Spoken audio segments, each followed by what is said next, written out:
Salve, salve literados! Aqui é o Renato Lira com mais um vídeo do canal Escritores Ecléticos. Mas antes de começar o vídeo de hoje, você já sabe, né?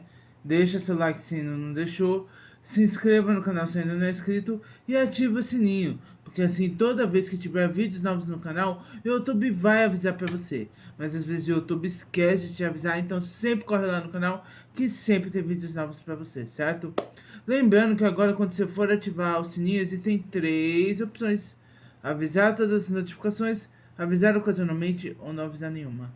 Seleciona sempre a opção avisar todas as notificações, lembrando sempre de deixar o seu like, que vai ajudar o YouTube a entender que você curte os vídeos aqui do canal e sempre quando tiver novos vídeos o YouTube irá recomendá-los para você. Beleza, pessoal? Hoje é dia de top 10 da literatura.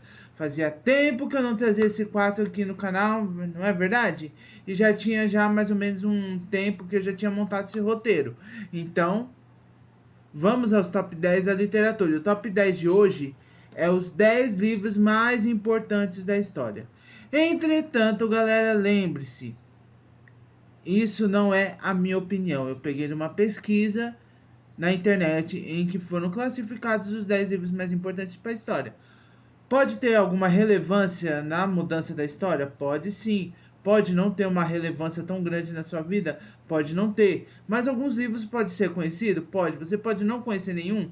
Pode também não. Entretanto, lembre-se, galera, aqui este livro é de intuito informativo, certo? Se você já leu algum, se você vai ter interesse de ler algum, é só você pesquisar sobre estes livros e ler que você pode mudar o seu conceito ou não.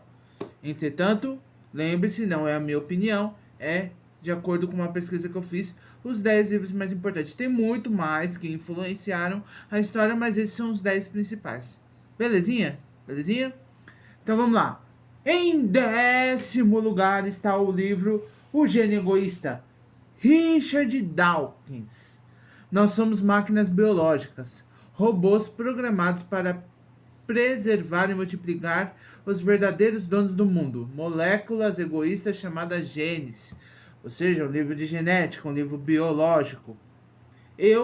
Se eu for olhar numa perspectiva geral, um livro biológico para entender como funciona a genética, de um modo geral, como funciona com a análise do escritor ou a análise exposta neste livro, eu particularmente, eu julgaria importante, né? É importante a gente ter uma visão, né, geral de determinados assuntos, como a biologia, o estudo da vida, né? Em 9º lugar, Dom Quixote, ó, um livro brasileiro, né? Miguel de Cervantes. O clássico de Manuel de Cervantes foi o primeiro romance a ter repercussão global. Tudo graças à sua principal ideia, a defesa das causas impossíveis. Aí você me pergunta, e William Shakespeare? Galera, William Shakespeare não era um... Os livros deles não eram considerados romance. Ele era considerado um dramaturgo e poeta. Romance, nesse caso, é um livro que tem uma história, entendeu? Outra coisa importante que vocês devem saber, gente. Às vezes a história é um drama, às vezes é uma comédia, às vezes é um romance a nível Nicholas Sparks, às vezes é um romance erótico, mas às vezes quando é drama, quando tem uma história assim cativante, é considerado romance, certo? Romance nem sempre é um romance amoroso, certo? É considerado romance porque vem do inglês, que significa novel, entendeu? Então novel não é novela, é romance.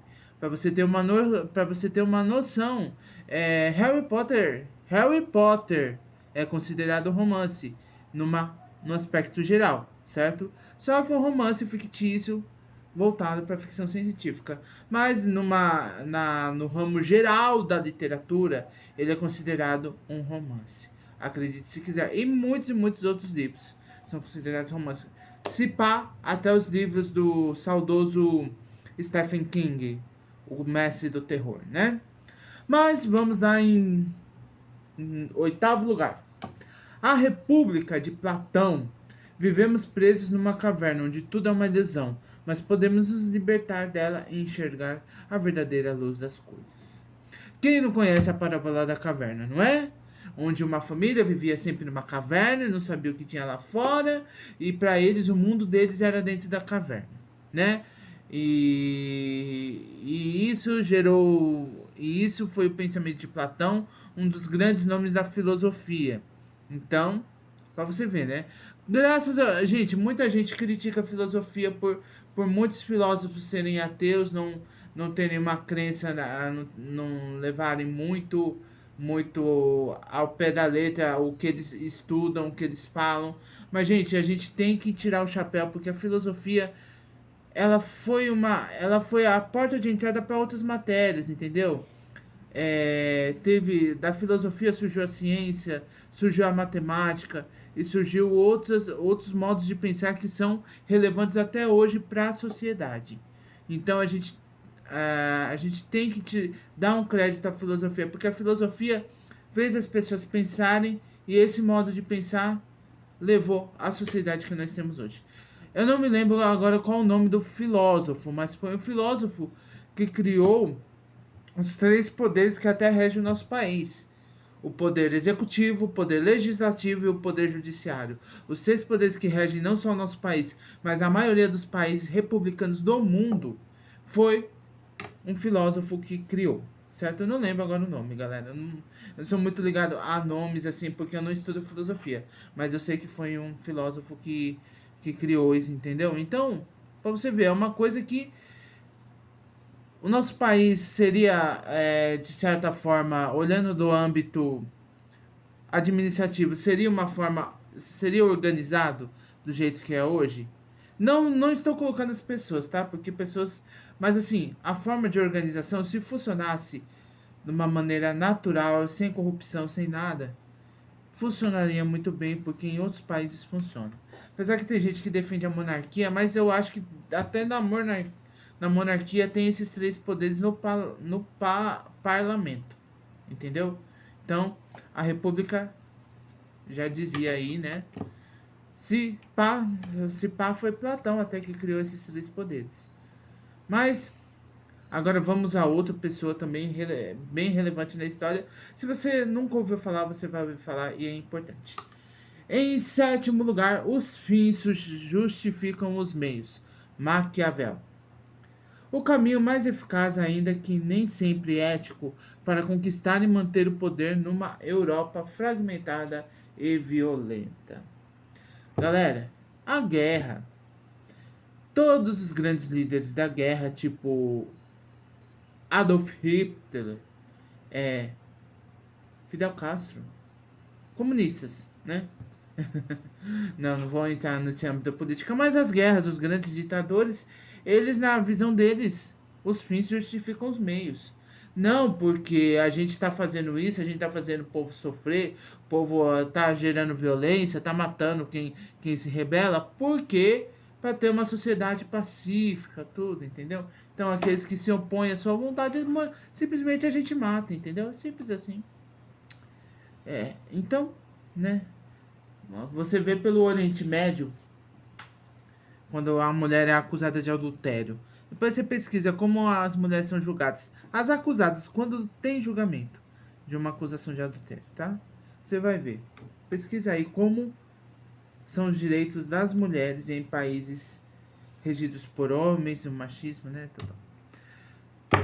Em sexto lugar, a Divina Comédia, Dante Alighieri, uma reflexão profunda sobre o que acontece após a morte e a obra-prima que fundou o humanismo. Galera, eu toda a vida eu achei que a Divina Comédia era um livro de comédia. Mas galera, de comédia não tem nada. Comédia não tem nada. Qualquer dia eu vou trazer no quadro de episódios aqui, o comédia, a definição de comédia e explicar direitinho. Mas esse, já fique ciente que esse livro aqui, A Divina Comédia, não é um livro de comédia, tá? É mais drama e morte do que, não tem nada que dê pra você rir, né? Todo mundo fala que a comédia é algo alegre. Esse livro não tem nada de alegre. Eu não li, mas eu conheço a história, entendeu? É só pela sinopse a gente... 5. Uma breve história do tempo. Stephen Hawking. Gente, o saudoso Stephen Hawking. Pra quem não conhece, Stephen Hawking era aquele todo tortinho que... Gente, eu tô falando assim, não é um jeito... Ele era um deficiente, teve uma deficiência devido a uma doença que ele teve na juventude. E ele foi um gênio da física, né, galera? Aquele filme lá, A Teoria de Tudo, eu assisti esse filme muito bom. Até o ator que fez o Steven, ele foi indicado ao Oscar de melhor ator. Eu não lembro agora se ganhou, tá? Mas ele foi indicado. Esse filme não teve só a melhor a categoria de melhor ator, mas foi A Teoria de Tudo. Se você tiver oportunidade, assista. É muito bom. Conta a história do Stephen Hawking. Certo? Na época ele era vivo, ele faleceu, acho que um ano retrasado, se eu não me engano, devido à evolução da doença dele. Entendeu? Não foi uma parada cardíaca, não foi nada. É que essa doença, ela não tem cura, pelo que eu, pelo que eu ouvi falar, e a evolução dela, ela vai evoluindo até a pessoa falecer, beleza? Mas ele foi um grande físico aí, um grande gênio pelos anos que ele viveu, e ele era uma pessoa muito bem reconhecida no mundo dos físicos e dos cientistas, beleza? E de modo geral, né? Ele era muito bem renomado, várias notícias surgiram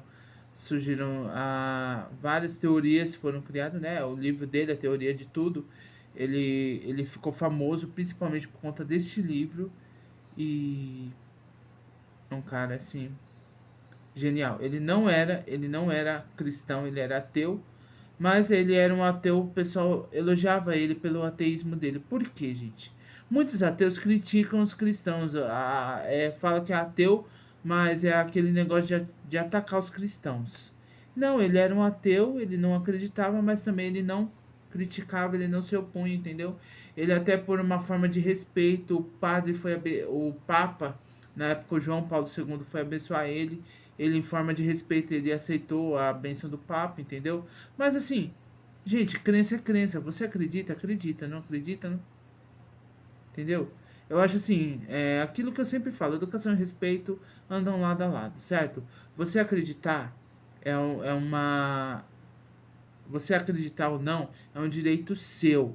Mas não critique quem acredita, entendeu? Porque eu acho que, assim como eu divulgo livros aqui, tanto livros cristãos como livros espíritas, como de pessoas que não acreditam em Deus, entendeu? É uma questão assim.